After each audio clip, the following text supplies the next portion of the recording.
fandom officially welcomes back Christopher Eccleston to the Whoniverse. Is a sentence I never thought I'd be saying. And one fantastic scene? Just one? I'm glad all you guys are covering the bases. I'm not envious of some of you. Because how could you pick just one? Eccleston filled his very brief tenure with iconic moment after moment, scene-stealing performances on top of foundational, show-landing decisions. In some ways, we never needed another season because everything that Eccleston's Doctor could have been, we saw. I believe that wholeheartedly. I was so conflicted picking just one moment, like I was scrambling through the comics, I was thinking of all the audios. I almost picked the "Do You Wanna Come With Me" promo. And that's just a promo! But one scene I kept returning to was the ending of World War III, Episode 5. Mickey and Jackie say goodbye. Not the most energetic scene, but a very important one for grounding this series, and one with a lot of nuances that make me realise, hey, maybe Rusty Davies justified these characters in a way that no other writer could replicate. This two-parter isn't a particular high point of Series 1 for me. Yeah, sure, it's got some good gaseous green boys, but I never realised as a kid what heavy lifting Episode 4 and 5 have to do.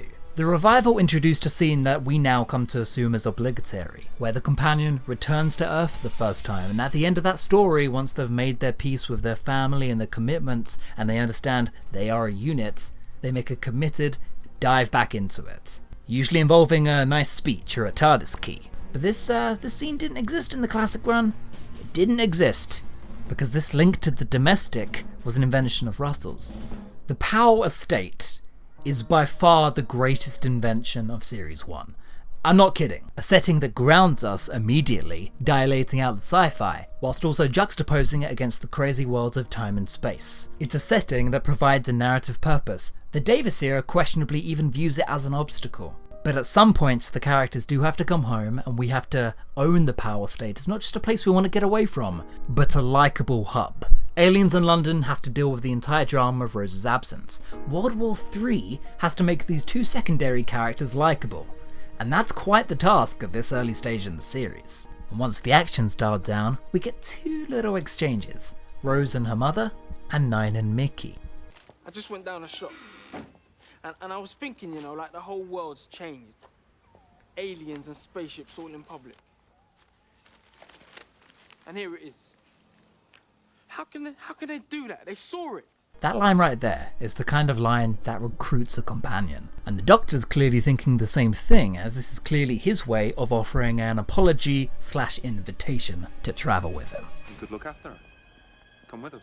Something that in Series 1 is no laughing matter. So much of this run is focused on the traits that qualify or disqualify somebody to be ready or capable of time travel. Moral tests that Adam, initially Jack and Mickey, and even Rose at points in the series fail. The Ninth Doctor comes with a high moral bar, so to pass that test is massive character development. It's actually Mickey who begins the scene talking about human ignorance and the willingness to ignore things right in front of their face. The Doctor's been saying stuff like that all season, and now that that tiny micro exchange showed that they're on the same wavelength on it, we know that Mickey isn't the same as them anymore. There's a scientific explanation for that. You're thick. We're just idiots. Well, not all of you. Yeah? An underrated aspect of Mickey's personality is that he has the exact same motivation as Rose. In Series 2, Mickey makes this abundantly clear. Who would have thought me and you off the old estate, flying through the stars? All those years just sitting there, imagining what we'd do one day. We never saw this, did we? They were in it together. So as awkward as the dynamic seems, Rose, Mickey and Nine would have been a perfectly sound TARDIS team. Two dreaming kids from the estate who realised this wasn't all life had to offer. And his decision in this scene to pick the domestic is one that the show ultimately punishes him for. Mickey does become a companion eventually, of course, but only once Rose is way off his romantic radar. And with a completely different Doctor who doesn't even seem that fussed about having him around. It's not like 10 doesn't respect Mickey, but 9 had a very different relationship with him. A kind of respect not often seen from this incarnation or any other incarnation of the Doctor. So, why this scene in particular? Because without it, there is a very present problem at the core dynamic of this show. Mickey is just a sucker, the Doctor just hates humans. and more question marks start surrounding this dubious relationship. And honestly, I've picked up the strange treatment of ancillary male characters in Doctor Who. Mickey, Jack, Adam, Nardo, Rory, Danny. The Davis and the Moffat years started a trend where there was so much testosterone in the TARDIS that the revival didn't really have a place for male companions unless they were comic relief, treated like crap, or romantic rivals with the Doctor. Very strange. I'm glad we've mostly left that behind now. Quite honestly, this is a redeeming scene to my one issue with 9. And Rusty Davis nipped it in the bud very quickly in a way that other writers then went on to ignore. The Doctor shouldn't be caught dick-wagging with romantic competition. It's got the potential to be undignified and dubious at best, and kill the mysticism at worst. In Only Human, the late Gareth Roberts had 9 squaring up to a literal caveman who was making moves on Rose. In the introduction of Adam and Jack, there's a weird animosity in our apparently heteronormative hero that's best left untouched. But most of all, it's just nice to see these two get along. It complements both of them. But this is really the only time they ever get it right, as it's like every other writer who ever touched Mickey Smith ignored this scene entirely. My least favourite 9 story, for instance, The Transformed, a rare bad Titan Comics entry that I dredge up constantly, depicts a future Mickey crossing paths with the 9th Doctor, only to see their relationship immediately reverted. When no, Mickey and the Doctor shared a very real kind of respect for each other. There's deserved resentment mixed in, which makes for an interesting relationship.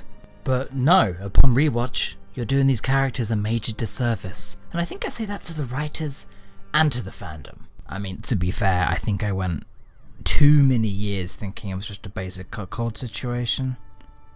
Man, I was a weird kid. But forgive me if I'm wrong, I believe this is the first time in the revival where the Doctor has to admit he's not necessarily in the moral right. Because you're right. I am dangerous. I don't want anybody following me. How can you say that and then take her with you? He's not a good influence. He's dangerous to be around. Maybe we're tired of hearing that now, but this was the first time that ever come up. Jackie and Mickey might be dislikable at first, but through them we get so much depth added onto the Doctor's character. Depth that we will return to countless times in the next 15 years. It's a functional little scene, this. In Aliens of London, I think it's clear upon rewatch that 9's performed dismissal of Mickey when he's just bullying the guy is mostly a way that helps him avoid the very real guilt the Doctor should be feeling. He upturned this young man's entire life, and all this becomes clear when they finally get a scene alone. Both of them lift the veil, see a very strange kind of friendship there, and then put it back on. The two of them still have reservations. This man ruined their lives for a year. But it's Jackie's final note that ends out the episode, in the most self-explanatory and tragic way possible. What if she gets lost? What if something happens to you, Doctor, and she's left all alone, standing on some moon a million light years away? How long do I wait then? These two characters, mostly comic relief before, are now being taken seriously by us because they're legitimised in the eyes of the Doctor. Look how seriously Eccleston's playing this scene. All of it, in fact. I'd say Rose is the only one who isn't privy to the dynamic here, with even the Doctor giving in to Mickey's point of view, acknowledging that their travelling together makes him a dangerous hypocrite. You're forgetting, it's a time machine.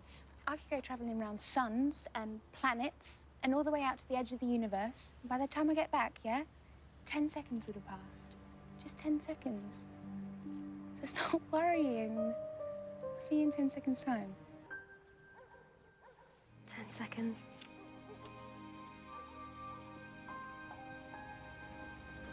Everything in these early episodes created ripples, but in such a minimalist scene, Christopher Eccleston, Noel Clarke and Rusty Davies just wrote the domestic Doctor Who playbook there and then.